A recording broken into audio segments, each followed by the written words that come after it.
Hello students, आज की इस वीडियो में पढ़ेंगे क्लास 10 साइंस का third chapter metal and non metal.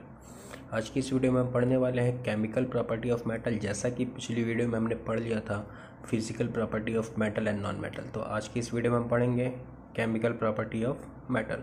तो आइए स्टार्ट करते हैं। तो सबसे पहले हम पढ़ेंगे what happen when metal burn in air. क्या होगा कि अगर मेटल को हम बर्न करेंगे एयर के अंदर, या फिर हम इसको इस तरह से भी कह सकते हैं, reaction of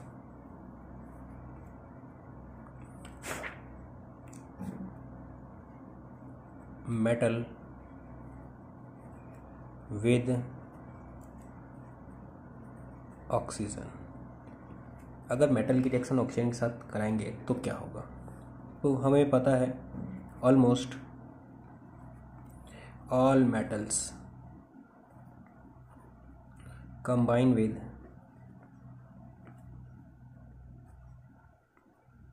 oxygen to form metal oxide.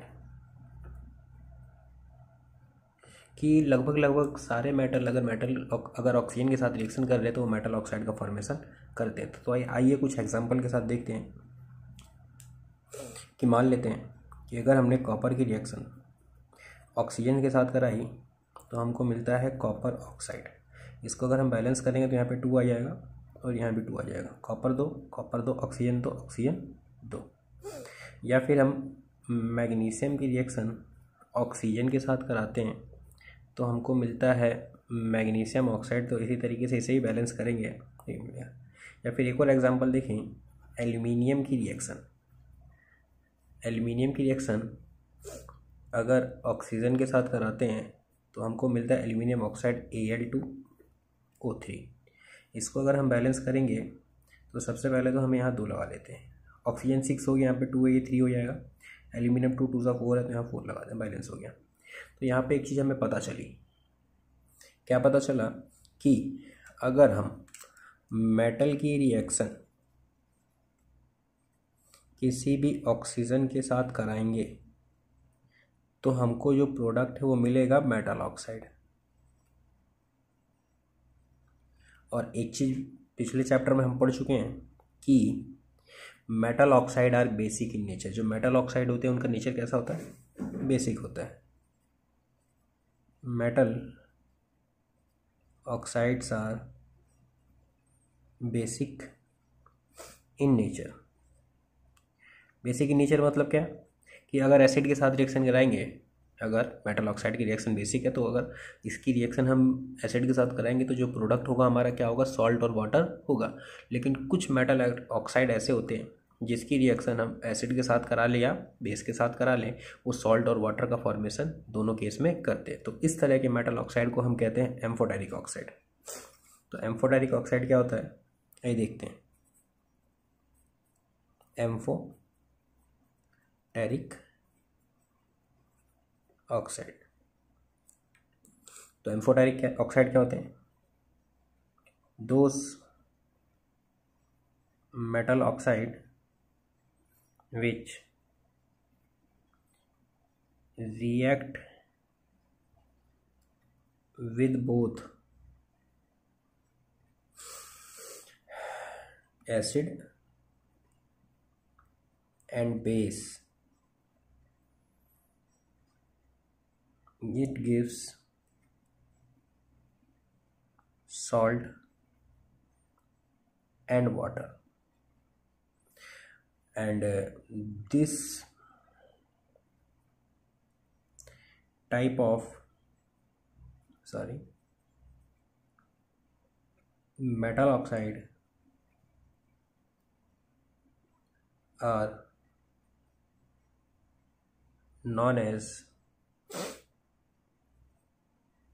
Amphoteric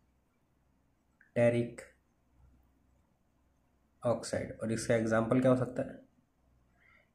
magnesium oxide, aluminium oxide Al2O3, ये इसके एग्जांपल है।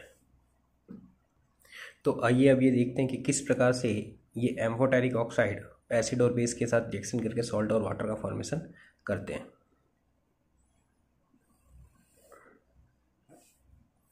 जैसे मान लेते हैं सबसे पहले हम एल्यूमिनियम ऑक्साइड लेते हैं Al2O3। जब इसकी रिएक्शन हमने किसी एसिड मान लेते हैं डाइल्यूट हाइड्रोक्लोरिक एसिड के साथ कराएंगे तो हम देखते हैं जो प्रोडक्ट होता है वो क्या होता है, aluminium AlCl3 aluminium chloride plus water. अच्छा, मतलब ये एसिड की रिएक्शन जब हमने मेटल ऑक्साइड की रिएक्शन है तो सॉल्ट और वाटर का फॉर्मेशन करता है, मतलब क्या कि एल्यूमिनियम क्लोराइड एक सॉल्ट है। वहीं पे अगर हम इसी एल्यूमिनियम ऑक्साइड Al2O3 की रिएक्शन किसी बेस के साथ करा दें NaOH सोडियम हाइड्रोक्साइड तो हम क्या देखते हैं, जो प्रोडक्ट बनेगा sodium aluminate NaAlO2 plus water, इसको पढ़ते हैं सोडियम एल्यूमिनेट। तो हम क्या देखते हैं, ये एसिड है और ये बेस है और ये सॉल्ट है, ये वाटर है, ये भी सॉल्ट है और ये भी। तो एसिड के साथ कौन रिएक्शन करता है तो सॉल्ट बनता है, मुझे पता है, हमको पता है ये बेस करता है। और बेस के साथ कौन रिएक्शन करता है कि सॉल्ट बनता है, एसिड। तो हमें क्या देखने को मिल रहा है कि एक बार एल्यूमिनियम ऑक्साइड बेस की तरह बिहेव कर रहा है और एक बार एल्यूमिनियम ऑक्साइड एसिड की तरह बिहेव कर रहा है। तो इस तरह के मेटल ऑक्साइड को हम क्या कहते हैं, एम्फोटेरिक ऑक्साइड कहते हैं। एक और एग्जांपल देखिए, जैसा कि हमने कहा जिंक ऑक्साइड, तो मान लेते हैं जिंक ऑक्साइड की रिएक्शन डाइल्यूट हाइड्रोक्लोरिक एसिड के साथ कराएंगे तो क्या बनेगा, ZnCl2 प्लस H2O।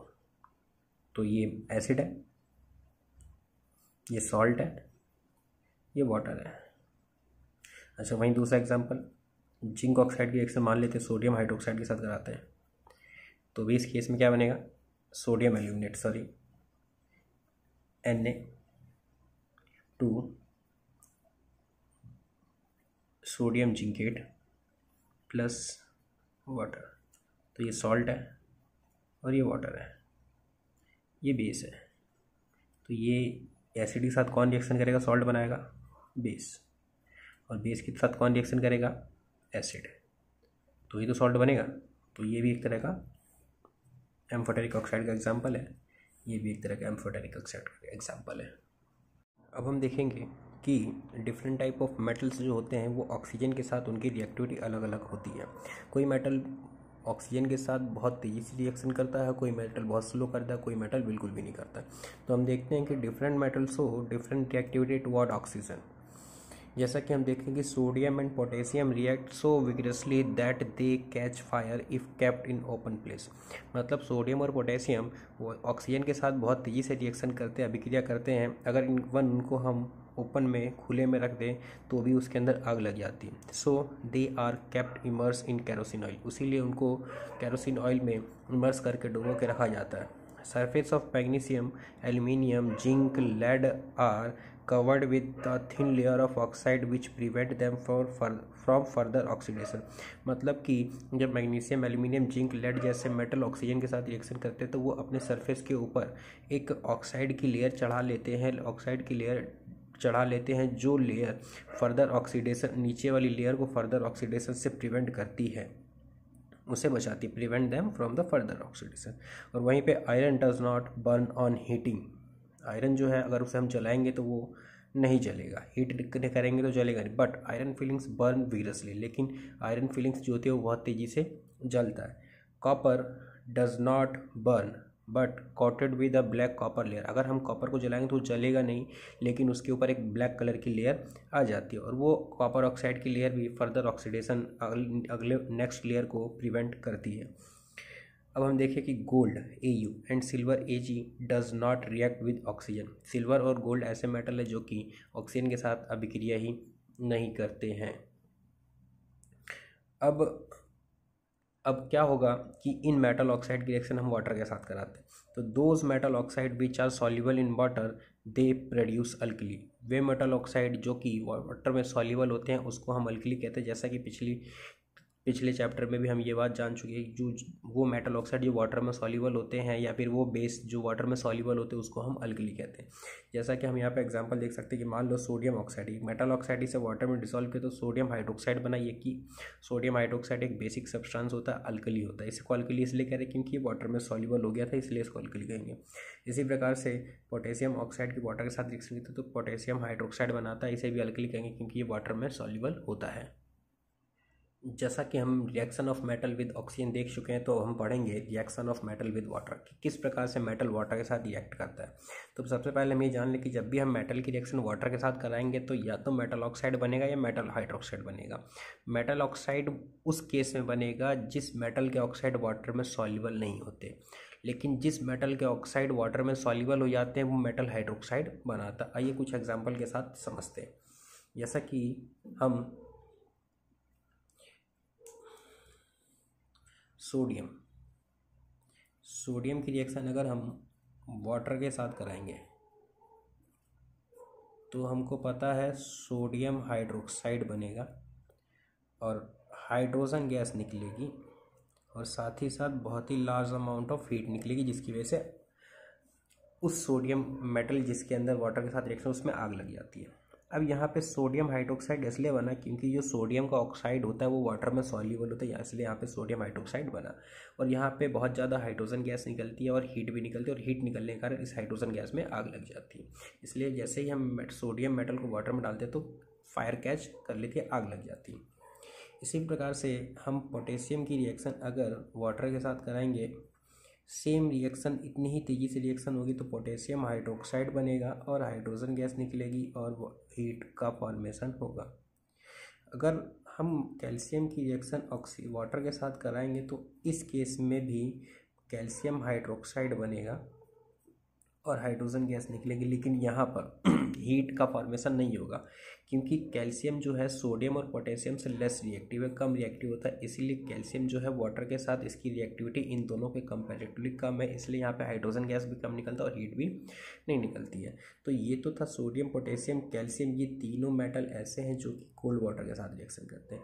वहीं पर अगर हम मैग्नीशियम की रिएक्शन अच्छा एक चीज़ और यहाँ पे हम देखने को मिलता है कि जो कैल्शियम मेटल होता है ना, जैसे कि मान लेते हैं हम कि ये वाटर है, इसके अंदर हमने कैल्शियम मेटल रखा था,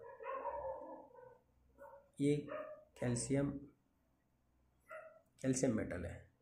तो थोड़ी देर बाद हम क्या देखते हैं कि जो कैल्शियम मेटल है ना, ये वाटर के सरफेस पे फ्लोट करने लगता है। अब एग्ज़ाम में क्वेश्चन पूछता है कि ये कैल्शियम मेटल वाटर के सरफेस पे फ्लोट क्यों करने लगता है, तो इसका आंसर ये है कि ये जो निकलने वाली हाइड्रोजन गैस है ये कैल्शियम मेटल के सरफेस पे स्टिक कर जाता है, कैल्शियम मेटल के सरफेस पे चिपक जाता है, जिसकी वजह से ये कैल्शियम मेटल तैरने लगता है। तो ये जो कैल्शियम मेटल एग्जाम में क्वेश्चन पूछता है कि कैल्शियम की जो डेंसिटी होती है वो वाटर से कम होने के बाद भी वाटर के सरफेस पर ये फ्लोट क्यों करता है, तो इसका आंसर ये है क्योंकि इसमें जब कैल्शियम वाटर के साथ रिएक्शन करता है तो हाइड्रोजन गैस निकलती है, हाइड्रोजन गैस वाटर कैल्शियम के मेटल सरफेस के पे स्टिक कर जाते हैं, चिपक जाते हैं, जिसकी वजह से ये कैल्शियम मेटल वाटर में फ्लोट करने लगता है।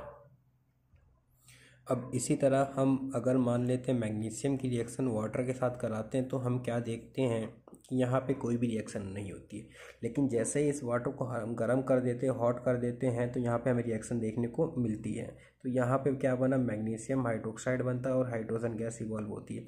और सेम प्रोसेस यहाँ पर भी ऐसा ही होता है कि जब मैग्नीशियम की रिएक्शन हम वाटर के साथ कराते हैं तो मैग्नीशियम मेटल वाटर के सरफेस पे इस तरह से फ्लोट करने लगता है। तो सेम आंसर यहाँ पे भी होगा क्योंकि निकलने वाली हाइड्रोजन गैस मैग्नीशियम के सरफेस पे चिपक जाती है, जिसकी वजह से मैग्नीशियम मेटल क्या करता है, फ्लोट करने लगता है। लेकिन यहाँ पर हमें देखने को मिलेगा कि जो कैल्शियम होता है वो कोल्ड वाटर के साथ रिएक्शन कर रहा है और मैग्नीशियम जो हॉट वाटर के साथ रिएक्शन कर रहा है। इसका मतलब है क्या कि मैग्नीशियम की रिएक्टिविटी कैल्शियम से कम है, मैग्नीशियम जो है कैल्शियम से लेस रिएक्टिव मेटल है। तो ये तो कुछ ऐसे मेटल थे जो कि वाटर के साथ रिएक्शन करने पे मेटल हाइड्रोक्साइड बनाते हैं। अब कुछ ऐसा एग्जांपल देखते हैं जो कि मेटल के वाटर के साथ रिएक्शन करने के बाद मेटल ऑक्साइड बनाता है। जैसे कि हम देखें कि जब हम फेरस की रिएक्शन वाटर के साथ कराएंगे तो Fe3O2 आयरन ऑक्साइड का फॉर्मेशन करता है और हाइड्रोजन गैस निकलती है। इसको हम बैलेंस करेंगे तो ये 3, ये 4 और ये 4, तो हमने क्या देखा, सिर्फ हाइड्रोजन गैस सिर्फ मेटल ऑक्साइड का फॉर्मेशन हुआ क्योंकि आयरन का ऑक्साइड वाटर में सॉल्युबल नहीं होता, इसलिए यहाँ पे मेटल ऑक्साइड का फॉर्मेशन हुआ। इसी तरह से एल्यूमिनियम का ऑक्साइड, इसकी रिएक्शन हम वाटर के साथ कराते हैं।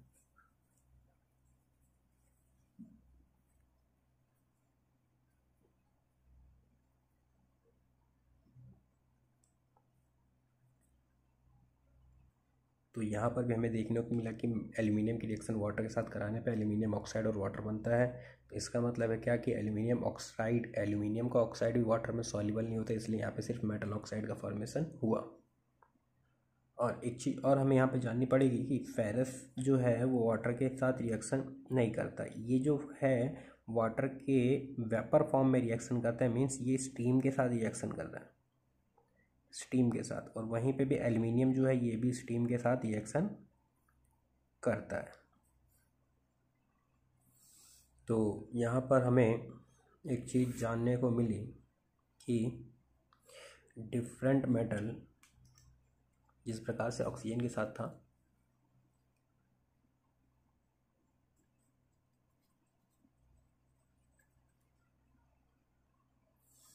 Different metal react with different metal of different form of water, अलग अलग फॉर्म ऑफ वाटर के साथ डिफरेंट मेटल रिएक्ट करते हैं। जैसे हमने देखा था sodium potassium calcium react with cold water, बहुत तेज़ी से रिएक्शन सोडियम पोटेशियम बहुत तेज़ी से कर रहे थे, कैल्शियम उससे कम तेज़ी से रिएक्शन कर रहा था।